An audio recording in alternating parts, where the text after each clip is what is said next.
Okay, hi, my name is Tom Antos, and this is my first instructional video, so bear with me. I don't have the best kind of microphone for doing this, but hopefully you'll get something out of this video. Anyways, what I'm going to show you today is how you can achieve nice looking images for whether, if you're shooting with film or HD cameras or whatever, video cameras. And the reason is because I have a lot of people asking me, people looking at my work, and they kind of go, ask me, how do you get these nice looking images? Like, what kind of equipment did you use? And really what I always tell them is it's not up to the equipment. It's not because of some expensive camera. And of course, most cases people don't believe me. Basically what it comes down to is designing the shot. If you can get your hands on some really nice camera, but you don't know how to use it, it won't make that much of a difference. What happens a lot of the times too is people will look at some project that inspires them, something that they just look at it and go, wow, this looks really nice, and they find out what camera it was shot on, and they basically try to get their hands on that camera, and they think their project is going to look like that, and of course it doesn't.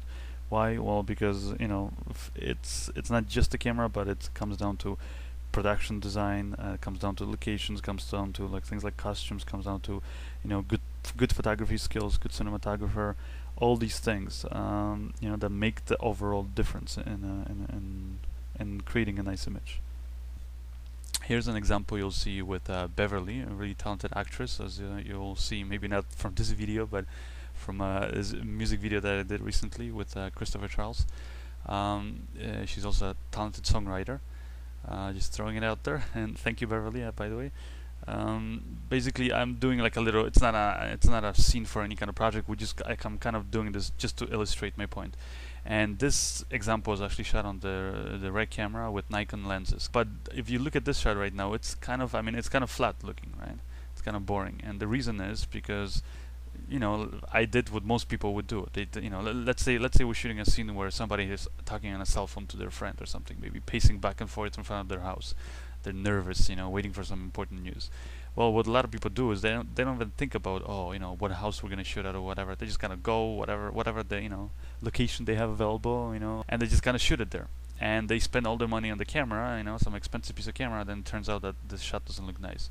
Well, I mean, if you point the camera at, for example, this plain-looking door, then obviously, it's not going to look interesting. When you watch over here, when the camera pans over to the right, you can actually see that, this interesting-looking kind of red garage door. Now, that's the kind of first thing I would say is if you can afford it, then you should spend the money on a good production designer, somebody who's going to find the right location for you, somebody who's going to dress up the location for you. Also, you should invest money in maybe nice looking props, and renting a nice location, things like that. If you don't have the money, then see what you have available and work with it. But I mean, kind of like what I did in this case. I just had this location, and I saw, okay, that red door looks more interesting than that front door. So basically, I moved the whole action over here. Now, if you look at this angle, it right away looks more interesting. There's more color to it. You can see those flowers in the foreground. But what's bad looking is on the ground. You can see this kind of patches of grass, and just basically, it's not interesting. You don't need to see the ground to get the idea of what's happening in the shot. We just want to see, this girl on the telephone talking to somebody, right? So, first thing I would do is, I basically change the angle. I kind of put the camera a bit lower, and I go from instead of those of you who are using video cameras, you would zoom in. If you're using film lenses, I basically changed the lens from 50mm, I believe it was, to 105mm. I basically zoomed in a bit more, and right away it looks more interesting if you look at it. Basically, we're showing only things that are pleasing to the eye. So like that red door, a little bit of the flower pot in the foreground, and some of the greenery and the flowers in the background. And and the stuff that doesn't look interesting, we don't show, basically. And so that's the kind of the first step. Second thing I would say doing is what a lot of times what happens is even when people who do shoot with nice film cameras or a nice HD digital film cameras, they basically, when they're shooting outside, you have a lot of light, and when you have a lot of light, the problem is you need to get rid of that light, otherwise the image is overexposed, obviously. So what first thing that people do is they close down the iris. Problem with that is your basically your depth of field becomes kind of infinite almost, especially if you close the iris really high, like I have in this case, and that makes everything look kind of sharp. Everything's sharp and focused in this shot. So first thing I would begin by doing is opening the iris all the way up, and in order to darken the image, I put some ND filters. But if you don't have any ND filters, I don't know, darken the scene some other way. Maybe increase the shutter speed, darken the scene another way, but leave the iris all the way open.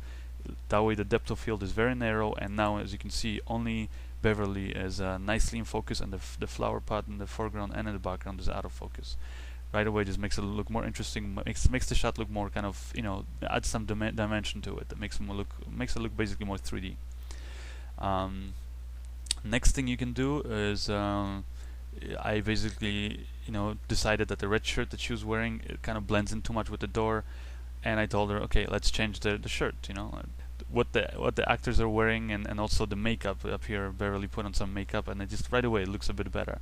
And those little things, they all add up. They all make a little tiny difference. But if you do all of them in overall, it's just gonna make a much more interesting looking shot.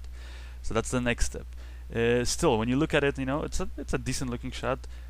Now, the next step after this is what happens, when you bring your footage back to your editing suite. If you shot on film, you have to develop it, do the transfers. If you shot on digital, just put it in your computer and you have to, basically adjust it. And a lot of people fail miserably at that stage, and it's very, very important that you pay attention to it. And it's not as easy as, some people think, or just, I don't know, increasing the saturation or something, making the colors more bright.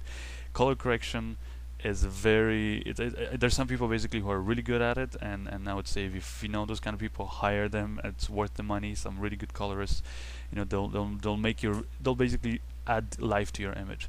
And then there's some people who are horrible at it. I think I'm decent. I can do an okay job. I'm definitely not as good as some colorists out there. But if you spend the time and you learn proper color correction, and you don't need some crazy plugins or people think you just throw some preset on it. It's not like that. It with every shot it's going to be different, and you use basic color curves that you can get in Final Cut Pro or Premiere Pro, whatever it is that you're using. Use basic color curves and you can do great color correction. Like in this case, I'm going to crush the blacks, probably pop the reds a little bit, maybe make that green in the back kind of stand out a bit more, but make sure that her skin tone doesn't look jarring and kind of freaky, and just kind of still leave the skin tone looking neutral. And that right away, you can see, makes the shot look a lot more interesting. And that's kind of like, I would say, the last kind of stage. And now, when you look at this, I mean, this is a shot that I would say looks like like it belongs in a movie, or a nice music video or something.